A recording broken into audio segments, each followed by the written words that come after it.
I first started struggling with these issues when I was in late elementary school, early middle school. I first questioned when I was 6 years old when I told my parents, I think I'm a girl. They are in constant fear that they're going to lose their family. They might lose their job. They could lose the place that they live. I'm very much happier to be able to live as my authentic self. It's a question plenty of people have asked since the world met Caitlyn Jenner last month. What does being transgender really mean? Well, the answer is we decided to talk with people who know, psychological and medical experts, and people who define themselves as transgender. New tonight at 6, Amanda Lamb joins us with what she learned and what you may want to know. Amanda?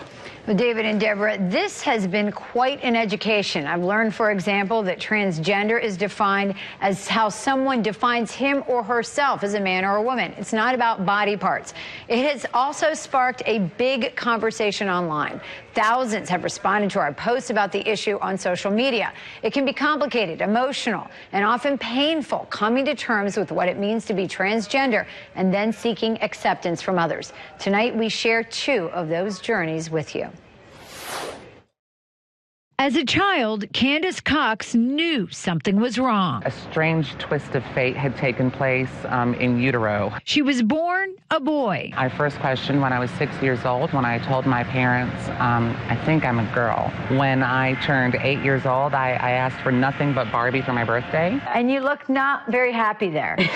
Well, part of that was because they all wanted us to have our hair in these little buns. 23-year-old Kelton Hollister was born a girl. I first started struggling with these issues when I was in late elementary school, early middle school. Changing genders didn't seem realistic. Growing up, it wasn't even really talked about, like it wasn't even on my radar. Your gender is, and I say it's between your ears, but you know if you're male or you're female. And Therapist KIMBALL Sargent has worked with transgender patients for 2 decades. we have the ability to alter that so that people can live happy and normal lives. Sargent helps her clients navigate emotional hurdles. But they are in constant fear that they're going to lose their family.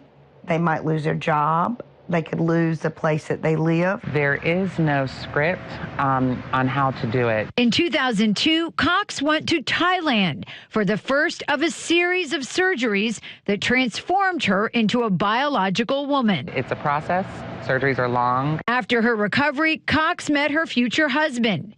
She told him about her transition on the 3rd date. Hey, I'm a drop-dead gorgeous woman. By the way, I had a sex change because I used to be a man. They've been married for 9 years. My husband is a great man. My husband comes from an amazing family. They do still love me. They do still care for me. At 19, Hollister started his transition by simply living as a man. But the biggest part, I would say, was just telling people, please call me he and him, treat me as a man. Hormone therapy and breast removal surgery followed with his family's support. They're very accepting, I would say, and I'm very fortunate in that regard because there are a lot of folks who lose family support. They don't understand it. Well, and I tell people the only problem that transgender people really have is people who aren't transgender. Sargent says Caitlyn Jenner's story has helped. And making her transition so public it's almost like everybody feels like they know someone who is transgender. It's forced a dialogue. I mean, you and I are sitting here together as a result of Caitlyn. Her coming out and being willing to talk about this has really opened up the minds of a lot of people. Transgender people tell us they simply want what everyone else wants. It's about giving transgender people the same rights to have a happy life as every other American. I'm very much happier to be able to live as my authentic self. And try to show each other as much love and respect as we can. Now, both Cox and Hollister made it very clear they understand that not everyone understands or agrees with their choices. They respect others' rights to have those opinions, but at the same time, they would like to be treated fairly. Both say they have lost jobs in the past due to being transgender. And coming up tomorrow night, guys, what are you supposed to do when your child comes to you and tells you they're transgender? It's a very painful, emotional time for a lot of families. And we sit down with those families and talk about this. And it's something that requires a lot of conversation. Absolutely. Doesn't happen quickly. Absolutely. We'll be watching. Amanda, thank you. Last night we introduced you to two transgender adults who are in the process of forging new identities as the opposite gender from which they were born. Both say they knew from a very young age that they were different. Tonight we speak to families dealing with this very issue, children who say they were born in the wrong bodies. So imagine, Linda, you bring home a baby girl and one day she announces she's a boy. Or you bring home a boy from the hospital and suddenly, as soon as he can talk, he tells you he's a girl. Well, even for the most loving families, this can be a big struggle, trying to understand, support your child, and perhaps most importantly, keep them from getting depressed or being bullied. Tonight, we share these difficult journeys of two families.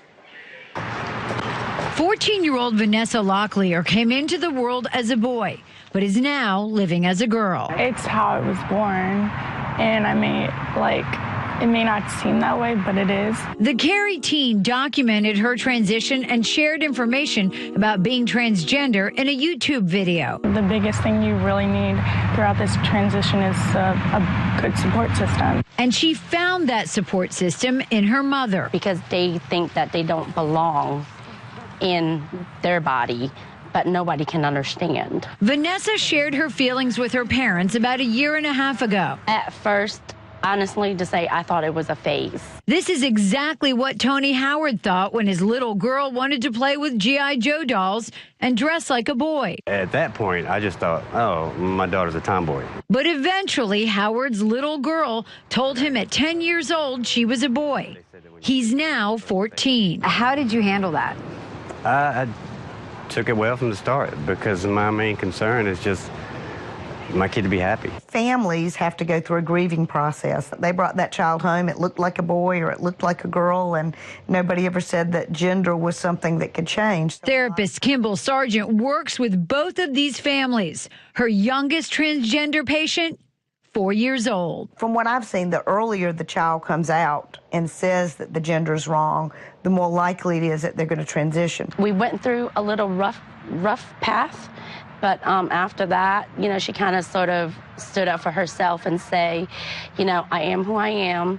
Either you accept it or you don't. Sargent helps families process the complexities of raising a transgender child. You have to listen to the child because that child is speaking the truth about how they feel. And it's not just about feelings. It's also about how these children are treated at school. Most of the schools that I have been involved with have been very supportive of their transgender students. And most students are pretty supportive. You know, I'll do whatever it takes to make sure Vanessa is feel support, feel loved, and most of all, feel safe. And so now you had a little girl. Right. And now you have a teenage boy. Yep.